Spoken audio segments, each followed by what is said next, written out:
are at the NCAA Women's Collegiate National Bowling Championships in Lansing, Michigan for the regional. Coach, you just finished a match against FDU, tough match again. Just give your opening statement about the match. I felt like we started the traditional game very well.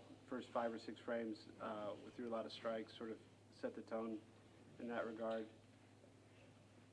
To FDU's credit, they did the same thing they did yesterday in the traditional game. The last 3 or 4 frames, they closed it, made it more of a match, gave themselves a little bit of momentum going into the Baker. I felt pretty good after we were up 50 after game 1 in the Baker, and to their credit, they made it a game. And luckily, I think this time we had lane choice in game 5, and our girls were able to execute. So it's always nice to be able to make a call and work out. It seemed like you guys were very much on top of ball changes and adjustments. Not necessarily quicker than yesterday, but because every match is different. But I saw you make quick and concise ball changes. That obviously was intentional, but what did you see on the lanes to make those happen? Well, I just think that I think that over the course of a day and a half, I think Josie Barnes is about as good as they come in what she does, and I feel like if you give her, yesterday we had about 7 hours of bowling. Will be much better than the day 2, and I think for the most part we were intentional because yesterday sort of played out, and we had a good idea of what we needed to do, and luckily the girls have the utmost confidence in Josie, Mabel, sort of myself, but I feel like they they trust what we're doing, so we wanted to be more intentional.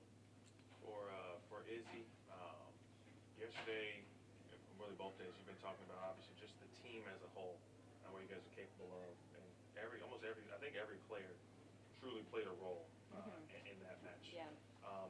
Why or how did that team chemistry develop, where you guys truly trust one another at any spot, whether it's making a spare, go get a couple warm-up shots, come in, throw a couple frames? How does that trust evolve? Well, I think from yesterday specifically, we reset last night and decided to come back today with a purpose. And specifically in the last 2 games of that Baker match, I looked at them all and I said, what do we want to be remembered for these last 2 games? Do we want to be remembered as people that back down or ones that stand up and fight? And I feel like that develops trust in a sense. And specifically as well, when you have a group of girls behind you that are all in at all times, the trust is always going to be there regardless. And it felt different today. It felt like there was a sense of connection, and there's no backing down at this point. We have nothing to lose. One for Izzy or Coach. To end on the positive note, I mean it was all positive, but for the positive, that last really big game, can you kind of talk about the team, just the energy and the result? Okay, so I feel like there was a specific person that we need to shout out for this last game for. It's LeBron James. But besides the point, that last game, I just feel like in those moments, there's something that just clicks with us. And once one of us goes and the next one goes, it's like that team doesn't exist anymore. It's just us in the building, 10 of us, plus you 3. But honestly, I can't describe this group of girls. They mean so much to me, and all I want to do is do it with them. So I feel like that game specifically is what is going to be a big moment for today in our success.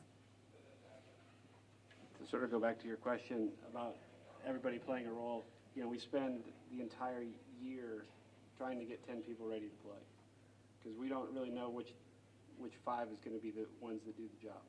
And so, we very well could have stuck with 5 people throughout the regular season. We had I think 8 girls that played over 40% of the frames. So there really was no people that were consistently in the lineup, and that takes a level of dedication. It also takes a level of sacrifice because they could go anywhere and play, and they want to be something special. They want to be part of something bigger than themselves. And I think that like we have that here. And, you know, I'm excited about the opportunity that we have this afternoon and looking forward to hopefully forcing a best of 7. Okay. And that's on. Period. Period.